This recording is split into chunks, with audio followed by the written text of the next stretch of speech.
Assalamualaikum warahmatullahi wabarakatuh. Perkenalkan, nama saya Aldi Mukmin dengan NIM 221001100.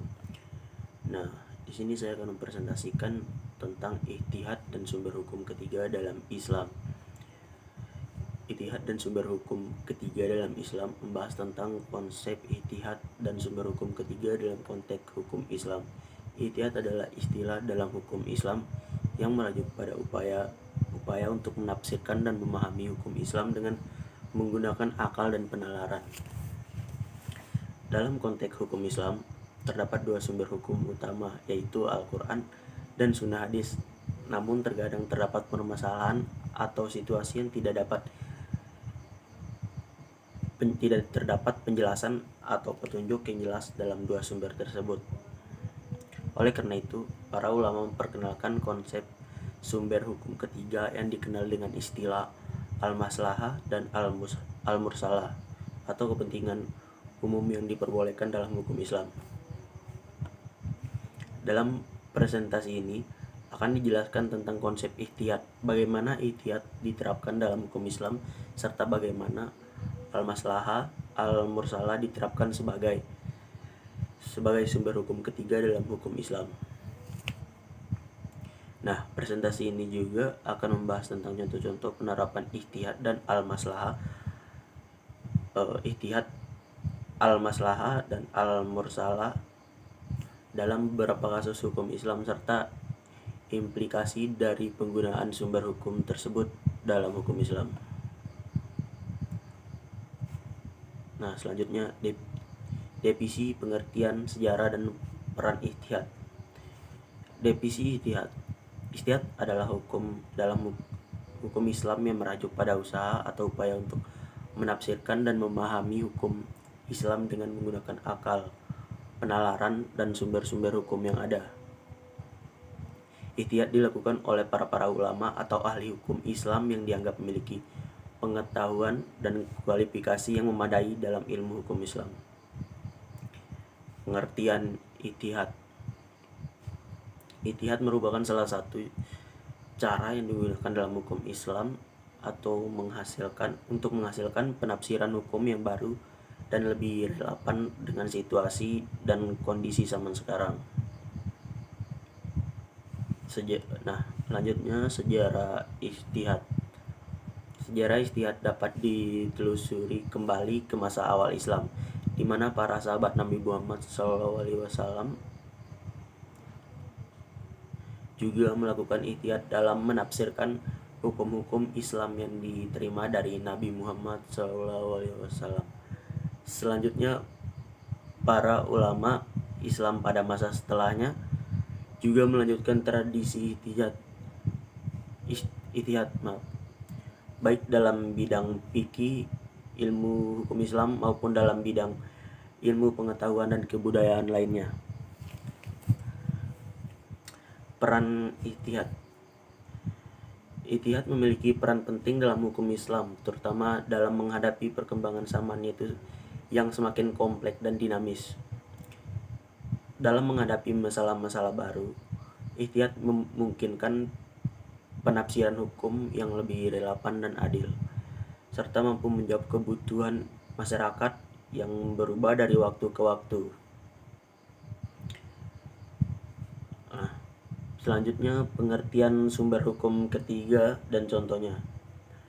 Sumber hukum ketiga dalam hukum Islam adalah hukum yang memperbolehkan penggunaan kepentingan umum, al-maslahah dan al-mursalah sebagai sumber hukum ketiga selain Al-Quran dan Sunnah.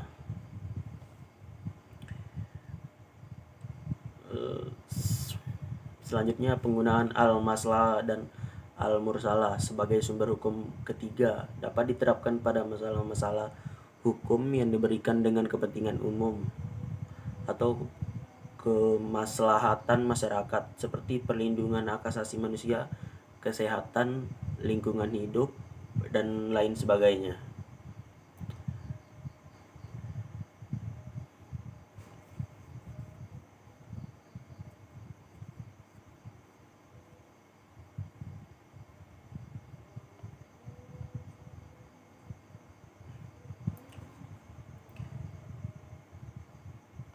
Adapun contoh penggunaan al-maslahah dan al-mursalah sebagai sumber hukum ketiga dalam hukum Islam adalah pengaturan tentang riba atau bunga dalam transaksi keuangan. Al-Quran dan Sunnah tidak secara spesifik menyebutkan tentang riba dalam konteks transaksi keuangan modern. Namun karena riba dapat membahayakan masyarakat, maka para ulama menggunakan al-maslahah dan al-mursalah untuk melarang praktik riba dalam transaksi keuangan modern.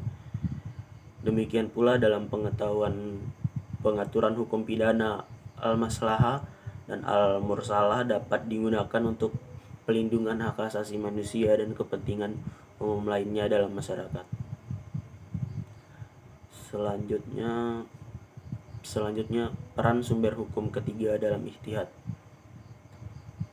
Peran sumber hukum ketiga dalam ijtihad adalah memberikan landasan atau dasar bagi para ulama atau ahli hukum Islam dalam melakukan ijtihad terhadap masalah-masalah hukum yang tidak terdapat petunjuk yang jelas dalam Al-Quran dan Sunnah. Dengan adanya sumber hukum ketiga seperti al-maslahah dan al-mursalah, para ulama dapat menafsirkan hukum Islam dengan lebih fleksibel dan dapat menyesuaikan dengan perkembangan masyarakat dan perubahan zaman. Namun, penggunaan sumber hukum ketiga dalam ijtihad juga memerlukan kualifikasi dan pengetahuan yang memadai, sehingga dapat menimbulkan penafsiran yang salah atau merugikan masyarakat. Oleh karena itu, para ulama yang melakukan ijtihad dengan menggunakan sumber hukum ketiga harus memiliki pemahaman yang baik tentang prinsip-prinsip hukum Islam, serta dapat memahami dan menafsirkan al-maslahah dan al-mursalah dengan benar dan tepat.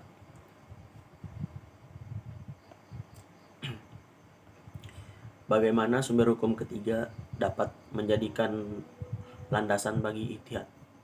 Nah, sumber hukum ketiga seperti al-maslahah dan al-mursalah dapat menjadi landasan bagi ijtihad dan memberikan panduan untuk atau arahan bagi para ulama atau ahli hukum Islam yang dalam memecahkan masalah hukum yang belum terdapat penjelasan yang jelas dalam Al-Quran dan Sunnah. Dalam melakukan ijtihad dengan menggunakan sumber hukum ketiga, para ulama harus mempertimbangkan dan mengevaluasi kemaslahatan atau kepentingan umum yang terkait dengan masalah hukum yang dihadapi.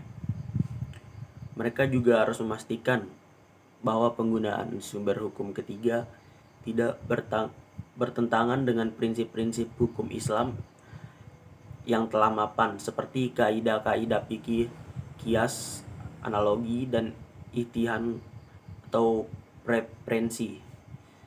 Selain itu, penggunaan sumber hukum ketiga dalam ijtihad juga memerlukan pendekatan yang proporsional dan berhati-hati, sehingga tidak menimbulkan kerancuan atau kesalahpahaman dalam menafsirkan hukum Islam.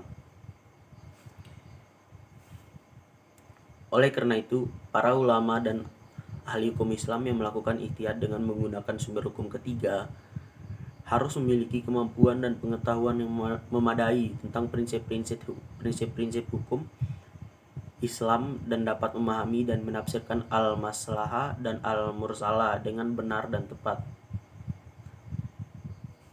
Dengan demikian, penggunaan sumber hukum ketiga dapat memberikan dasar atau landasan bagi ijtihad dalam memecahkan masalah hukum yang kompleks dan berkaitan dengan kepentingan umum masyarakat